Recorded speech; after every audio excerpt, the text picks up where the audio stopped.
बिहार के मुख्यमंत्री नीतीश कुमार ने एनडीए की एक बड़ी बैठक की। इस बैठक के बाद तमाम चर्चाओं का बाजार गर्म हो गया। इस गर्म बाजार के अंदर खबरें उड़ने लगी कि बिहार के अंदर मुख्यमंत्री नीतीश कुमार हो सकता है कि कोई बड़ा ऐलान इस बैठक के अंदर कर सकते हैं। लेकिन वहीं इस बैठक के भीतर की कुछ तस्वीरें इस कदर वायरल हुई, जिसके बाद बिहार के राजनीतिक हलके में क्या कुछ चल रहा है इसके भी कई सियासी मायने निकाले जाने लगे। जहां एक तरफ मुख्यमंत्री नीतीश कुमार के आसपास भी गिरिराज सिंह को कोई कुर्सी नहीं दी गई, एक तरफ जहां देखा गया कि किस तरीके से मुख्यमंत्री नीतीश कुमार के बगल में दोनों उप मुख्यमंत्री बिहार के वो नजर आए, वहीं नीतीश कुमार के पास में गिरिराज सिंह को कोई कुर्सी नहीं दी गई, बल्कि वो पीछे की एक कुर्सी पर बैठे हुए थे और ये तस्वीर भी जमकर वायरल होने लगी। नीतीश कुमार के बगल वाली कुर्सी खाली थी और कुछ ही दूरी पर लल्लन सिंह बैठे हुए थे,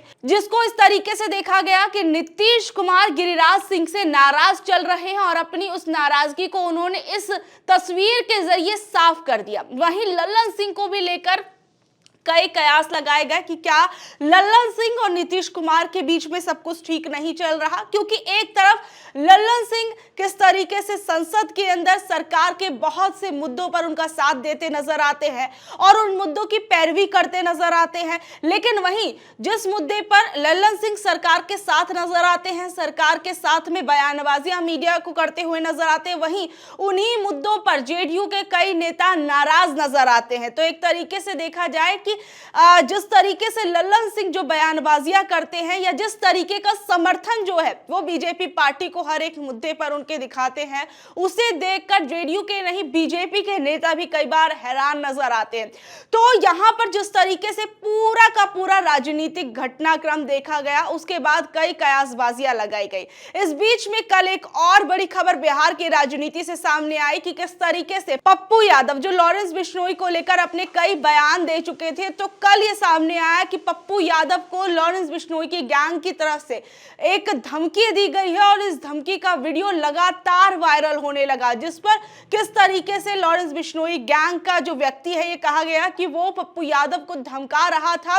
और इसके बाद पप्पू यादव ने नीतीश कुमार पर कई सवाल दागे और उन्होंने कहा कि मैं मुख्यमंत्री से लगातार मिलने का टाइम मांग रहा हूं, लेकिन मुझे मिलने का टाइम नहीं दिया जा रहा है, मुख्यमंत्री मुझे सुरक्षा नहीं दे रहे हैं, अब श्रद्धांजलि अर्पित करने ही आएंगे। यानी कहा जाए कि जहां एक तरफ एनडीए की एक बड़ी बैठक जो है वो चल रही थी विधानसभा और उपचुनावों को लेकर, वहीं दूसरी ओर पप्पू यादव लगातार नीतीश कुमार पर निशाने साध रहे हैं। और देखिए, पप्पू यादव की बात और नीतीश कुमार की बात मैं इस वजह से कर रही हूं क्योंकि जिस तरीके से पप्पू यादव जो है लगातार सरकार पर सवाल उठा रहे हैं, प्रशासन पर सवाल उठा रहे हैं, चुनावों से पहले भी चुनावों के बाद भी, और एक एक्टिव राजनेता के तौर पर नजर आ रहे हैं। इस बीच में उन्हें लॉरेंस बिश्नोई गैंग की तरफ से धमकी मिलना अपने आप में बड़े सवाल खड़े करता है। ऐसे में क्योंकि जिस तरीके से एक पूरी की पूरी हम घटनाक्रम देखते आ रहे हैं कि लॉरेंस बिश्नोई गैंग की तरफ से किसी व्यक्ति को धमकी मिलती है, फिर उसके बाद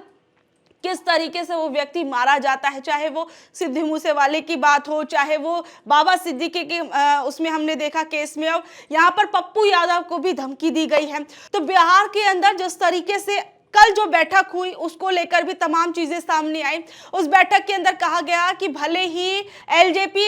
रामविलास पासवान जो है उसके सदस्य भले ही इस मीटिंग के अंदर शामिल रहे, लेकिन चिराग पासवान ने इस मीटिंग से दूरी बनाई। वहीं हम पार्टी के नेता जीतन राम मांझी जो है वो भी झारखंड में सीटें ना मिलने से नाराज नजर आए। और इस बीच में जिस तरीके से देखा गया कि जीतन राम मांझी पहले 5 सीटों की बात कर रहे थे, फिर 5 से 2 पर आए, फिर एक भी सीट उन्हें वहां नहीं दी गई, तो इससे भी कहीं ना कहीं जीतन राम मांझी जो है वो नाराज चल रहे थे। इन दोनों ही पार्टियों के वहां पर नेता जो है वो भले ही पहुंचे हुए थे, लेकिन इन दोनों ही लोगों ने दूरी बनाकर रखी इस पूरी की पूरी मीटिंग से। वहीं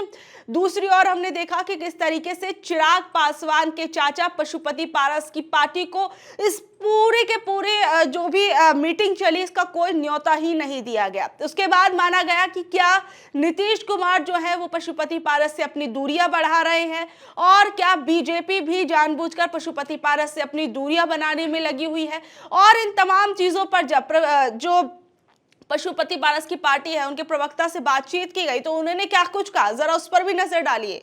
रालोजपा को बैठक का न्योता नहीं दिया गया, लेकिन रालोजपा ने एनडीए गठबंधन के प्रति अपनी प्रतिबद्धता दोहराई। रालोजपा की ओर से कहा गया कि वो अनदेखी के बावजूद एनडीए गठबंधन का एक अभिन्न अंग बनी हुई है। रालोजपा के अध्यक्ष पशुपति पारस ने साफ किया कि उनकी पार्टी अभी भी एनडीए का हिस्सा है और रालोजपा ने अपनी भविष्य की कार्रवाई पर विचार विमर्श करने के लिए अलग बैठक की है, जिसमें पार्टी के प्रदेश के अध्यक्ष प्रिंस राज और पूर्व सांसद चंदन सिंह सहित प्रमुख नेता शामिल हुए।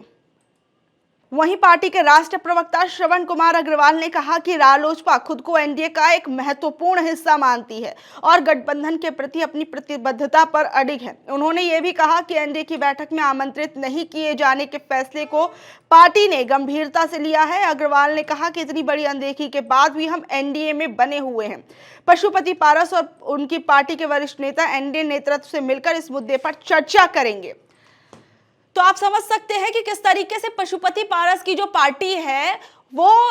एक तरफ से एक तो खुलकर कह भी नहीं पा रही है कि हम नाराज चल रहे हैं गठबंधन से बहुत ज्यादा, ये वो तमाम तरह की चीजें, वहीं दूसरी ओर कह रहे हैं कि हम इस चीज पर बात करेंगे आला कमान से कि आखिर में हमें न्योता जो है वो क्यों नहीं दिया गया है। और मतलब आप समझ सकते हैं कि बिहार चुनावों से पहले किस तरीके से हर दल ने अपने रंग जो है वो दिखाने शुरू कर दिए, किस तरीके से नीतीश कुमार एक तरफ जहां पूरे तरीके से एक्टिव नजर आ रहे हैं, चाहे वो उपचुनाव हो, चाहे वो आपका विधानसभा का चुनाव है जो अगले साल होने वाला है, और इन दोनों ही चुनावों से पहले और इन दोनों ही चुनावों की जो कमान है वो नीतीश कुमार किस तरीके से अपने हाथ में लेते हुए नजर आ रहे हैं, वो आप इस पूरे के पूरे राजनीतिक घटनाक्रम से समझ सकते हैं कि किस तरीके से जो नीतीश कुमार है वो कहीं भी किसी भी तरीके से कोई रिस्क लेने की मूड में जो है वो नजर नहीं आ रहे, क्योंकि वो जानते हैं कि अगर उनसे जरा सी चूक हुई तो उस चूक का फायदा जो है वो बीजेपी पार्टी उठाने में जरा सा भी नहीं चूकेगी। और जिस तरीके से कई जगहों पर जो छोटी छोटी पार्टियां या छोटे छोटे क्षेत्रीय दल को खत्म करने वाला बीजेपी का जो नाम बदनाम हुआ है, उसके चलते कहीं ना कहीं उनकी पार्टी को भी बिहार के अंदर बड़ा खतरा हो सकता है। तो इस वजह से कहीं ना कहीं अब नीतीश कुमार भी फूक फूक कर कदम रख रहे हैं। इस बीच में बिहार की राजनीति में जहां एक तरफ अब उपचुनाव होने वाले हैं, इन उपचुनावों के अंदर जो है ज्यादा जो अभी दबदबा देखने को मिल रहा है वो इंडिया गठबंधन का देखने को मिल रहा है। 3 सीटों पर इंडिया गठबंधन का दबदबा है, तो वहीं जो एक सीट है वो एनडीए के खाते में है। लेकिन उपचुनावों को कहा जा रहा है कि एक ये छोटा सा टेस्ट है, आप कह सकते हैं कि एक प्री एग्जाम है, जो प्री बोर्ड एग्जाम्स होते हैं वो एग्जाम है, और जो असली बोर्ड के एग्जाम्स है वो एक तरीके से विधानसभा चुनावों में होने वाले हैं। और ये जो प्री बोर्ड एग्जाम्स है वो कहीं ना कहीं बता देंगे कि किस तरीके की स्थिति जो है वो एनडीए की बिहार के विधानसभा चुनावों में होने वाली है आने वाले समय में। बहरहाल आप लोग इस बारे में क्या कुछ कहेंगे नीचे दिए गए कमेंट बॉक्स में जरूर बताइएगा, और ऐसे अपडेट से जुड़े रहने के लिए देखते रहिए ऑनलाइन न्यूज भारत में। आपके साथ शालिनी, धन्यवाद।